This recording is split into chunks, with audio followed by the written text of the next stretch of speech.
Class 10th geography SST में geography part में chapter 4 में हम लोग फर्स्ट चैप्टर पढ़ चुके हैं। चैप्टर 4 पढ़ा जा रहा है एग्रीकल्चर, और सेकंड और थर्ड चैप्टर बाद में पढ़ाया जाएगा आपको। तो इसमें फोर्थ चैप्टर में जो है हम लोग मेजर क्रॉप्स पढ़ रहे थे। तो मेजर क्रॉप्स में हम लोग राइस और व्हीट के बारे में, चावल और गेहूं के बारे में अध्ययन कर चुके हैं। तो आज हमारा जो टॉपिक है वो है मिलेट्स। मिलेट्स मीन्स मोटे अनाज। मोटे अनाज के बारे में हम पढ़ेंगे मेजर क्रॉप्स के अंतर्गत। तो आप देखेंगे मिलेट्स में jowar, bajra and ragi are the important millets grown in India. यहाँ एक क्वेश्चन बन जा रहा है, देखिए कि मिलेट्स कौन कौन से हैं। भारत में उगाए जाने वाले मुख्य मोटे अनाज आप कह सकते हैं, या मिलेट्स के अंतर्गत कौन कौन सी फसलें आती हैं। तो यहाँ आप 3 नाम बताएंगे, ज्वार, बाजरा एंड रागी। एक क्वेश्चन का आंसर आपको मिल जाएगा। Jowar, bajra and ragi are the important millets grown in India. ज्वार, बाजरा और रागी भारत में उगाए जाने वाले मुख्य क्या है, मोटे अनाज हैं।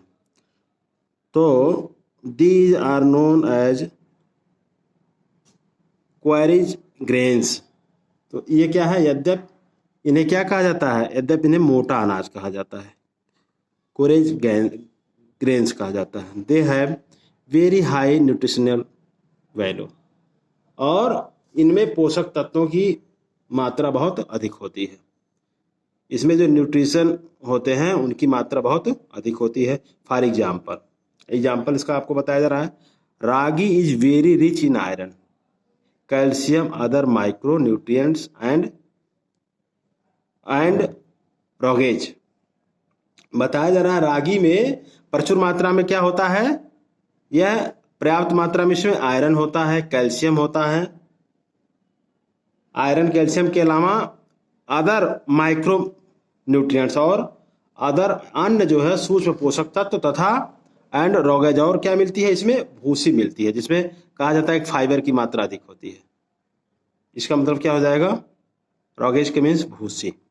ज्वार is the third most important food crop with respect to area and production.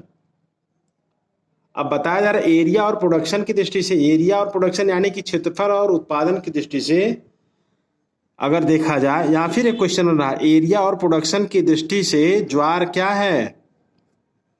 ज्वार देश की तीसरी महत्वपूर्ण खाद्यान्न फसल है एरिया और प्रोडक्शन के हिसाब से। It is A rain fade crop it is a rain fed crop mostly grown in the moist areas which hardly needs irrigation। बताया जा रहा है कि यह फसल किस पर डिपेंड होती है, ज्वार की, यह वर्षा पर निर्भर होती है। और ज़्यादातर आप देखेंगे तो जो मॉइस्ट एरियाज हैं, जो आर्द्र क्षेत्र हैं, moist areas which hardly needs irrigation. बताया जा रहा है अधिकतर आर्द्र क्षेत्रों में उगाए जाने के कारण इसके लिए सिंचाई की आवश्यकता नहीं होती है। यह वर्षा पर तो डिपेंड होती है, लेकिन मॉइस्ट एरिया में इसका प्रोडक्शन होने के कारण, उत्पादन होने के कारण इसमें इरिगेशन की बहुत ही कम आवश्यकता नहीं होती है। मतलब इसमें सिंचाई की ज्वार में आवश्यकता नहीं होती है। फिर यहाँ एक क्वेश्चन बन सकता है, ऐसे कौन सी फसल है जिसमें सिंचाई की जरूरत नहीं होती है। तो आप बताएंगे उसके लिए ज्वार। Major jowar producing states are Maharashtra, Karnataka, Andhra Pradesh and Madhya Pradesh. जो भारत के मुख्य ज्वार उत्पादक राज्य हैं उसमें महाराष्ट्र, कर्नाटक, आंध्र और मध्य प्रदेश राज्यों का नाम आता है। फिर हम आते हैं बाजरा। तो हमने ज्वार के बारे में देखा, इसके पहले रागी के बारे में देखा, तो हम बाजरा के बारे में देखते हैं। ये सब मिलेट्स हैं। Bajra grows well on sandy soils and shallow black soil. बाजरा क्या है, बाजरे की खेती बलवी एंड शैलो ब्लैक सॉइल, मतलब उथली काली मिट्टी पर उगाया जाता है।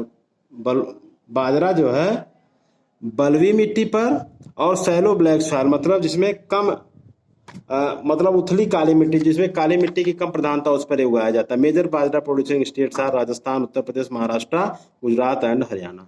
और मुख्य बाजरा उत्पादक राज्य कौन से हैं? राजस्थान है, उत्तर प्रदेश है, महाराष्ट्र है और गुजरात और हरियाणा है। Ragi is a crop of dry, ragi is ए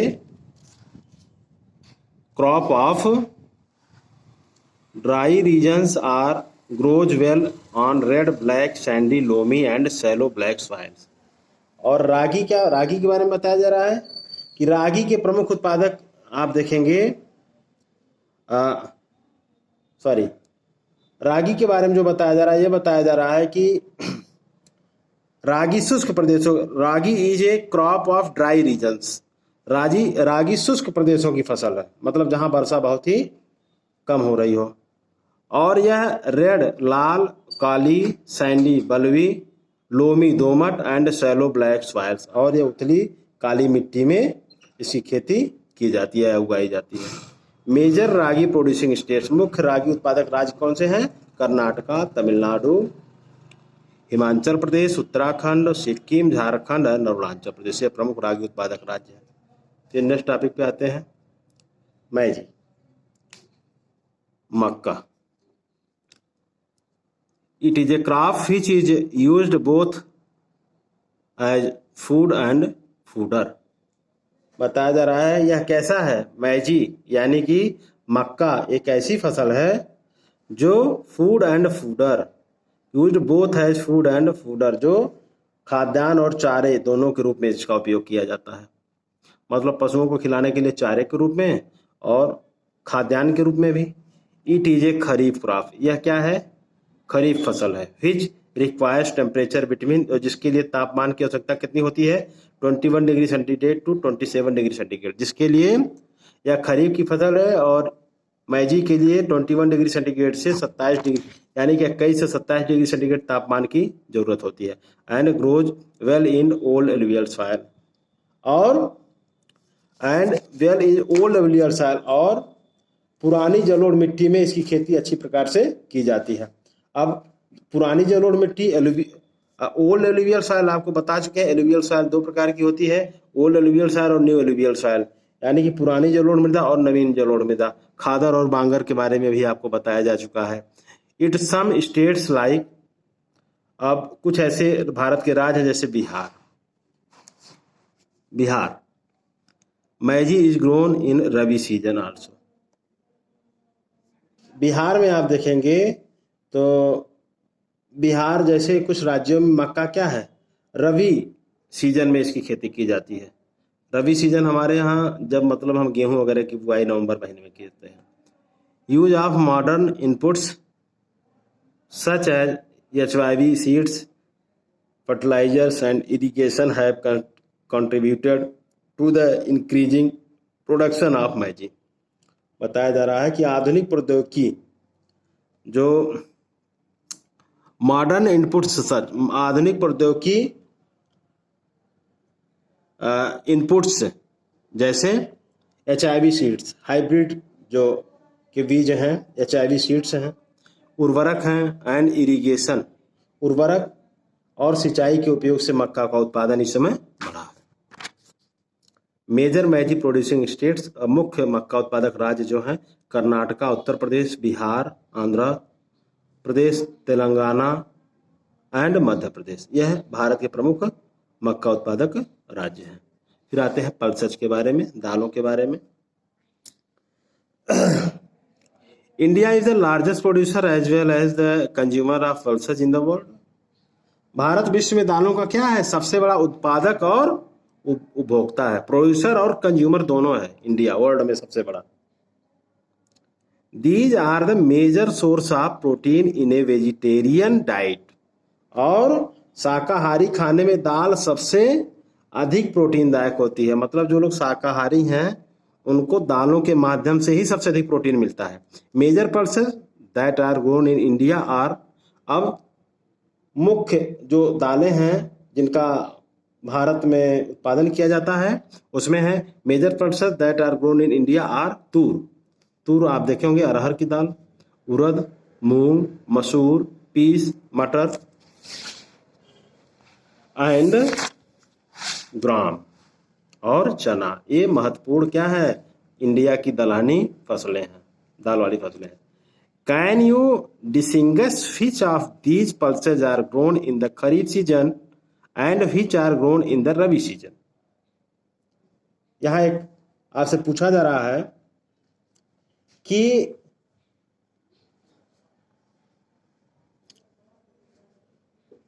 क्या आप, यहाँ क्वेश्चन पूछा रहा है, क्या आप बता सकते हैं कि ये जो दालों के नाम हमने अभी पढ़ा है इनमें से कौन सी रबी सीजन में बोई जाती हैं, कौन रबी ऋतु में और खरीफ की ऋतु में कौन सी दालें बोई जाती हैं। इनमें से आपको अलग अलग आप इसमें से ढूंढने का प्रयास कीजिएगा। जैसे हमने अभी आपको बताया तूर है, उड़द है, मूंग है, मसूर है, मटर है, चना है। इनमें से कौन सी, ये सभी दलहनी है, लेकिन इसमें से कौन सी खरीफ सीजन में बोई जाती है और कौन सी रबी सीजन में बोई जाती है, ये आपको क्लियर करना, आप क्लियर कीजिएगा। फिर pulses conditions being leguminous crops, all these crops except arhar help in restoring soil fertility by fixing nitrogen from the air। बताया जा रहा है दालों को कम नमी की आवश्यकता होती है और दालों को कम नमी की आवश्यकता होती है और इन्हें शुष्क परिस्थितियों में उगाया जाता है, लेकिन फलीदार फसल होने के नाते अरहर को छोड़कर, किसको छोड़कर, तूर को छोड़कर, आप देखेंगे यहाँ लिखा हुआ है all these crops express arhar help in spreading soil fertility in fixing nitrogen from the air. फलीदार फसल होने के कारण अरहर को छोड़कर अन्य सभी दालें क्या करती हैं, वायु से, वायुमंडल से नाइट्रोजन को प्राप्त कर भूमि को उर्वरता को बढ़ाती हैं, यानी भूमि में नाइट्रोजन का फिक्सेशन करती हैं। वायुमंडल से नाइट्रोजन को अवशोषित कर उनको भूमि में उनको क्या करती हैं, उनकी मात्रा, नाइट्रोजन की मात्रा बढ़ाती हैं। इसमें कौन सी ऐसी फसल जो नहीं करती है, तूर यानी कि अरहर। Therefore these are mostly grown in rotation which other crops. बताया जा रहा है अतः इन फसलों को आमतौर पर अन्य फसलों के आवर्तन में बोया जाता है। रोटेशन अब इसको आप समझ रहे हैं ना कि मतलब जो ये दालें हैं, जैसे मान लीजिए जब हम फसल चक्र अपनाना, जैसे एक फसल हमने बोया, धान की फसल बोया या इसमें गेहूं की एक साल फसल बोई, तो गेहूं के बाद उसमें हमने फिर मटर की फसल बो दी। तो इससे क्या होता है, इससे उन खेतों की जहां पर इस तरह से रोटेशन अपनाया जाता है पल्सेज के उगाने में, तो उसमें नाइट्रोजन की मात्रा बढ़ जाती है और वह भूमि अधिक उर्वर हो जाती है। Major pulses producing states in India, Bharat के प्रमुख दाल उत्पादक राज्य जो हैं मध्य प्रदेश, उत्तर प्रदेश, राजस्थान, महाराष्ट्र और कर्नाटका है। तो इस तरह से हमने जो है मेजर क्रॉप्स में आप देखेंगे जो है राइस, व्हीट, मिलेट्स और पल्सेज के बारे में पढ़ा। मिलेट्स में ज्वार, बाजरा, रागी के बारे में पढ़ा, पल्सेज के बारे में पढ़ा। फिर हमारा जो नेक्स्ट टॉपिक होगा वो है food crops other than grains. खाद्यान्नों के अलावा अब तक हमने जो पढ़ा वो फूड क्रॉप्स पढ़ा, ठीक है ना, और फूड क्रॉप्स में जो पढ़ा उसके अलावा food crops other than grains मतलब खाद्यान्नों के अलावा अन्य खाद्य फसलें कौन सी हैं। तो अन्य खाद्य फसलें जो हैं इसमें हम जो अध्ययन करेंगे इसके अंतर्गत, तो देखिए आपका यहाँ हेडिंग है शुगर केन का अध्ययन करेंगे ही, इसके अलावा ऑयल सीड्स का अध्ययन करेंगे, टी, कॉफ़ी, ठीक है, इन सब का इस टॉपिक में हम अध्ययन करेंगे। नेक्स्ट वीडियो में आप लोग इस तरह से आप मेजर क्रॉप्स के बारे में पढ़ेंगे और इसमें ध्यान देंगे कि टेम्परेचर क्या चाहिए, ह्यूमिडिटी क्या चाहिए, सॉइल्स कौन सी होनी चाहिए और किसकी कौन सी विशेषता है और इसके प्रोड्यूसिंग स्टेट्स कौन से हैं। इतना एग्जाम की दृष्टि से आपको ध्यान देना ही देना है, ठीक है। नेक्स्ट वीडियो में sugar cane, oil seeds, tea और कॉफ़ी के बारे में हम लोग अध्ययन करेंगे।